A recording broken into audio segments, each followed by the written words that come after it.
شفقت والا کام کرے، اور شفقت وہیں ہوتی ہے جہاں کوئی غلطی ہوتی ہے، درگزر وہیں ہوتا ہے جہاں کوئی کوتاہی۔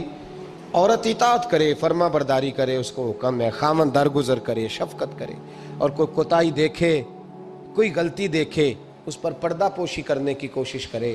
یاد رکھیں اعلیٰ حضرت فاضل بریلوی رحمۃ اللہ علیہ فرماتے ہیں جو مردان خدا ہیں، جو اللہ کے بندے ہیں، جو مردان خدا ہیں، فرمایا ان کا طریقہ تو یہ ہے کہ وہ اپنے گھر والوں کی بڑی بڑی غلطیاں معاف کرتے ہیں، بڑی بڑی کوتاہیاں، بڑی بڑی۔ حضرت ابو الحسن رحمۃ اللہ تعالیٰ علیہ، جناب ابو الحسن خرقانی بہت بڑے درویش صوفی گزرے اور صاحب بصیرت اور زندہ اور بیدار مغز صوفی تھے، صرف ہو والے صوفی نہیں تھے۔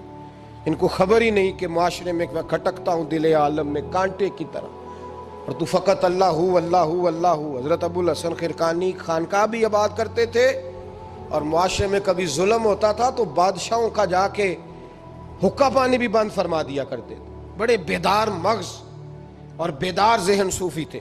حضرت باعزید بستامی رحمۃ اللہ علیہ کے سجادہ تھے، اور محمود غزنوی آپ کا مرید تھا۔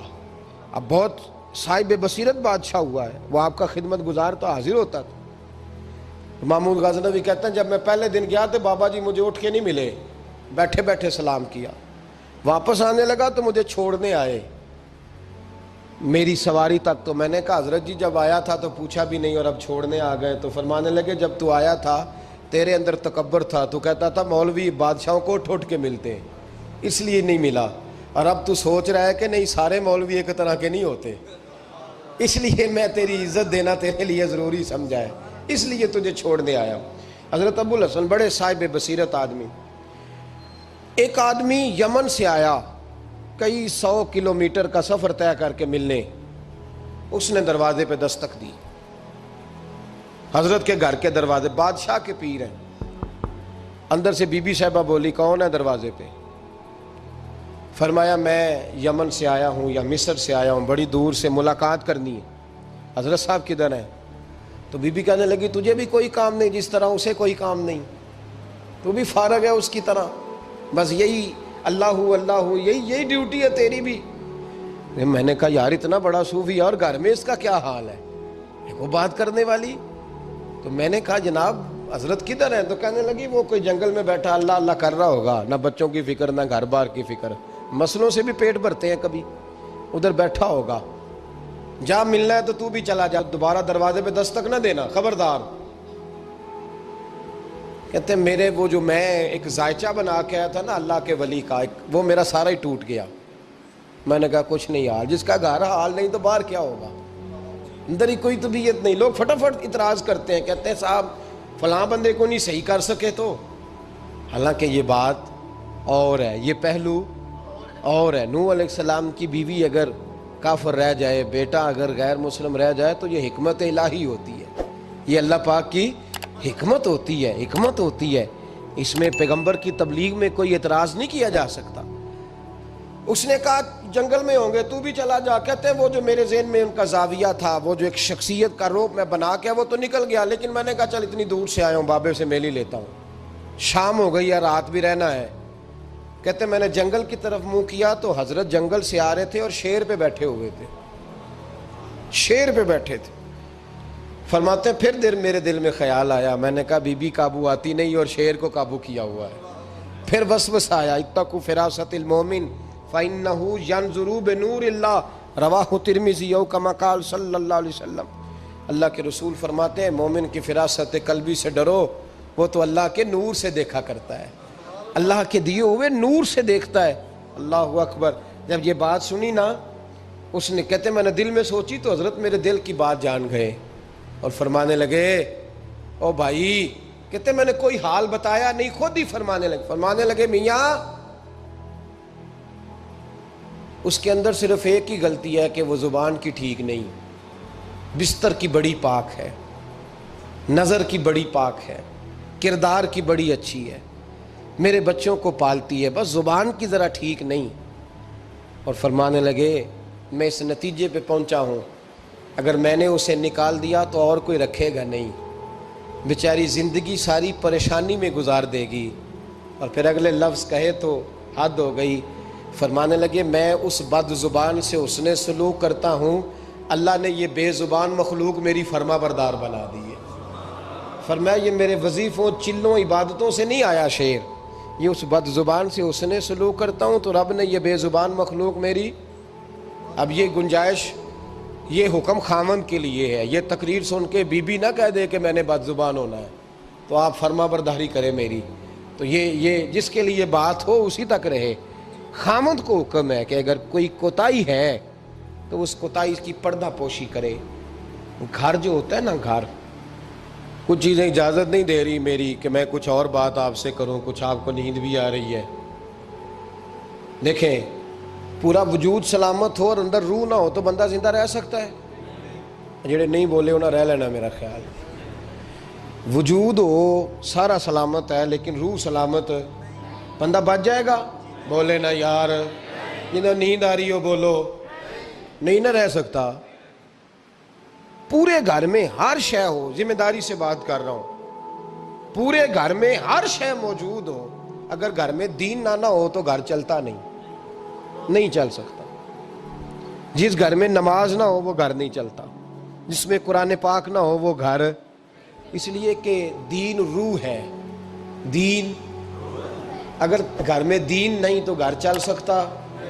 سن لے حدیث پاک ترمذی شریف کی، نبی کریم علیہ الصلاۃ والسلام، یہ بھی حق ہے، یہ آخری بات اس عنوان پہ سنیں، یہ حق آخری ہے، اس کو بھی سمجھیں۔ ترمذی شریف میں نبی پاک علیہ السلام نے فرمایا، دعا دی حضور نے، نبی پاک فرماتے ہیں اللہ اس بی بی کو جزائے خیر دے، اللہ اس پہ رحم فرمائے جو سویرے اپنے خامند کو نماز کے لیے جگاتی ہے اور اگر نہ اٹھے تو پانی ڈال کے جگاتی ہے، اور فرمایا اللہ اس خامند پر رحم کرے جو سویرے اپنی بیوی کو نماز کے لیے جگاتا ہے اور اگر نہ اٹھے تو پانی ڈال کے جگاتا ہے، رحم کرے۔ سب سے زیادہ حق میاں بیوی کا ایک دوسرے کا ساتھ ہی ہے کہ انہیں دیندار بنائے۔ دین کی جس بات کا خامند کو پتہ ہے، اعلیٰ حضرت نے لکھا ہے کہ خامند کی ذمہ داری ہے بیوی کو تعلیم دینا، یہ اس کی ڈیوٹی ہے پردے کا پابند کرانا، اس کی ذمہ داری ہے کہ اسے قرآن و سنت کے جو احکام پتہ ہے اپنی بیوی کو سکھائے، اس کو بتلائے، اس کو سمجھائے، ذمہ داری ہے اس کی۔ فرمایا اللہ اس پہ رحم کرے، ذمہ داری ہے، ایک دوسرے کو مذہب سے آشنا کریں، پیار کے ساتھ محبت کے ساتھ قائل کریں۔ خامند بڑی باتوں میں روٹھ جاتا ہے، اگر کبھی اس بات پہ بھی روٹھ جائے کہ آج نہیں روٹی کھانی تیرے ہاتھ کی، انہیں نماز ہی نہیں پڑھی تو آج نہیں میں نے تیرے ساتھ کوئی بات کرنی اس لیے کہ تیری آواز گلی میں نے سنائی دی ہے مجھے، تو خامند کو چاہیے کہ اسے دینداری سکھائے۔ عورت کو بھی چاہیے کہ وہ کہے صاحب تھوڑی روٹی کھا لینی ہے لیکن مہربانی کریں حلال رزق لے کے آئیں، مجھے زیادہ کپڑوں کی ضرورت نہیں، میں پرانے پہ گزارا کر لوں گی لیکن میرے بچوں کے حلق سے ہرا نہیں گزرنا چاہیے کہ دینداری ایک دوسرے کو سکھائیں، ایک دوسرے کو۔ حضرت سلطان باہو کا نام تو سنا ہوگا آپ حضرات نے، الحمدللہ کافی لوگوں نے سنا ہوگا۔ حضرت سلطان باہو رحمۃ اللہ علیہ کے جو والد تھے ان کا نام تھا حضرت بازید، جاگیردار تھے، دنیا دار تھے، بہت بڑے مالدار تھے۔ فرماتے مذہب کی طرف میرا رجحان نہیں تھا، چوتھی شادی کی بی بی راستی کے ساتھ۔ بی بی صاحبہ بڑی نیک تھی، بی بی صاحبہ کہتی ہیں میرا دل کرتا تھا میرا خامد بھی نمازی ہو جائے، اور عام دنیا دار نہیں تھے، 7 جاگیروں کے مالک تھے۔ بڑا مشکل ہوتا ہے، پیران نظام کے آستانوں پہ غریب لوگ رہ گئے، جڑا 4 جماعتاں پڑھ جائے یا پیسے آ جائیں انہوں نے تو کسی پیر دی لوڑ ہی کوئی نہیں، اور اگر بندہ مالدار ہو تو کئی پیر ہو دے آپ مرید ہوندے نے، وہ کہتے ہیں مینوں آپ کنے پیر سلوٹ کر دیں۔ ایک صاحب نے میری ایک دفعہ افطاری کی تو کہنے لگے آپ کی افطاری ہے، اس جگہ ایک اجتماع سے میں نے بیان بھی کرنا تھا، تو واپسی پہ ان کے ہاں انہوں نے مجھے فوٹویں دکھانی شروع کر دی۔ اب یہ بھی ایک مسئلہ ہے نا، کیا کہتے ہیں اس کو، سیلفی جی، بڑے بڑے سیانے بندے ساری دیہڑی یہی کام کر دے رہے اور کم ہی کوئی نہیں سرے، تو وہ مجھے تصویریں دکھانے لگے، اے پیر صاحب دی بھی میں دعوت کیتی، اے پیر صاحب دی بھی میں دعوت کیتی، اے پیر صاحب دی بھی میں دعوت کیتی، اے پیر صاحب دی بھی میں دعوت، 14-15 پیر مجھے گنوا دیے۔ تو کھانے تو بعد مینوں کہنے لگے کہ تسی دوبارہ کدو آؤ گے؟ میں کہا جدو تسی 200 بندے نو میرا بھی نام دس لو گے ادو آ جاؤں گے۔ اب مالدار آدمی ہے نا. تو بعد میں مجھے ایک دو دفعہ انہوں نے فون کیا, میں کیا وہ بڑے بڑے پیران دی اس لسٹ میں اپنا نام نہیں شامل کرانا چاہتا. میں نے تو نہ چھوٹیاں چھوٹیاں جی رہن دے بھائی, ہم بچتے ہیں اس کام سے, بچتے ہیں ایسے آدمی سے. وہ کسی درویش نے کہا تھا جس کی ہر بات میں پوشیدہ ہو نشتر کی چبھن, ایسے ہر صاحب احسان سے ڈر لگتا ہے, بچنا چاہیے. تو مالداروں کے تو آپ بڑے مرید ہوتے ہیں, کئی پیر حاضریاں دیتے پھرتے ہیں, کہیں مولوی دستے نگر ہوتے ہیں, معاذ اللہ. اللہ خودداری اور عزت نفس عطا کرے, آمین تو کہہ دیجئے. دینداری کے اللہ توفیق عطا فرمائے. تو بہت بڑے جاگیردار تھے حضرت سلطان باؤ رحمۃ اللہ علیہ کے والد. بی بی شیبہ کہتی ہے نمازی بنانا تھا خاوند کو. کس کو؟ کس نے بولے؟ کس نے نمازی بنانا ہے؟ اور بیوی کو کس نے بنانا ہے؟ پکی گل نے جی. میں ایک کونسلر صاحب نوں میں کہا ماشاءاللہ جیت گئے ہو؟ کہندے ہاں جی. میں کہندے جی کوئی حکم ہوئے تو میں دسو. میں کہ حکم ہے کہ تسی اپنے ہلکے دے بندیاں دی ڈیوٹی لانی, کیڑا کیڑا نماز حاضری لانی ہے, کیڑا کیڑا نماز پڑھنا ہوندا ہے تے کیڑا کیڑا نہیں ہوندا. کہنے لگے بڑے سیانے نکلے ہو, پہلا مینوں ہی وسیتے واڑ چھڑیا جی. میں جاؤں گا تے دوجیاں دی حاضری لاں گا نا. تو خاوند نمازی بنائے گا بیوی کو تو اس سے پہلے خود بنے گا تو بنائے گا نا جی. جی تو اگر خاوند کہہ دے تو پڑھیا کر, میرے پیچھے نہ لگی کیونکہ جنی کو تو پڑھنی اونی میں پڑھنی ہے نا. تو میں آج میں ایک دوست کو کہہ رہا تھا, میں کہہ رہا تھا بچے وہ کام نہیں کرتے جو آپ کہتے ہیں. اور میں نے جمعے میں بھی کہا تھا بچے وہ کرتے ہیں جو ہمارا عمل دیکھ کے بچے چلتے ہیں, صرف بات پہ عمل نہیں کرتے. بی بی راستی کہتی ہے میں نے ٹھان لی کہ میں نے اس جگیردار کو, وڈیرے کو, اس موٹے بڑے چودھری کو میں نے نمازی بنانا اور بنا کے دکھانا ہے نمازی. بی بی صاحبہ کہتی ہیں کہ وہ جس خاتون کی بھی باری ہوتی تھی, 4 بیویاں ہوتی تھیں, وہ اس کا حق ادا کرتے تو بعد میں اپنی خوابگاہ میں جا کے آرام کرتے. ان کا جو خادم تھا ملازم, وہ رات کو دودھ کا پیالہ انہیں دینے جاتا تھا, سونے سے پہلے ان کے پاس دودھ کا پیالہ پہنچتا تھا. تو بی بی صاحبہ کہتی ہیں میں نے رات کو ملازم سے کہا دودھ دینے تو نہیں جائے گا, میں جاؤں گی. کہ میں آدھی رات کو دودھ کا پیالہ لے کے حاضر ہوئی. تو کیسے آئی؟ میں نے کہا بی بی ہوں, آ گئی ہوں, تو اب مہربانی کریں. میں نے کہا اگر اجازت دیں تو آپ کے پیر نہ دبا دوں. چل دبا دے. بی بی کہتی ہیں پیر دباتے دباتے میں نے کہا اگر اجازت دیں تو صبح نماز کے لیے جگا دوں. یہ نماز کی تبلیغ ہو رہی ہے. تو بابا جی پتہ کیا کہتے ہیں حضرت بازید, کہنے لگے تو مجھے جانتی نہیں, خبردار مجھے تبلیغ کرنے کی کوشش کی. اس گھر میں رہنا ہے تو سانس اونچا نہ لینا, پتہ ہے تو کس کے ساتھ بھی آئی, خبردار. کہتے میں چپ کر کے آ گئی. اگلے دن پھر دودھ لے کے پہنچ گئی تو انہوں نے آنکھ کھول کے دیکھا میری طرف, پھر آ گئی ہے. میں نے کہا میرے خاوند ہیں, میرے سر کے تاج ہیں, پیر دبا دوں؟ کہ دبا دو. کہتے ہیں میں نے 10 منٹ پیر دبائے تو میں نے کہا اگر جان کی امان پاؤں تو فجر میں جگا دوں. میں نے جلال فرمایا. کہنے لگے تجھے کہا تھا نا کہ مجھے کسی کا مشورہ قبول نہیں, تو کون ہوتی ہے مجھے بات کرنے والی, چل دوڑ جا. بی بی صاحبہ کہتی ہیں میں 10 دن جاتی رہی. کتنے دن؟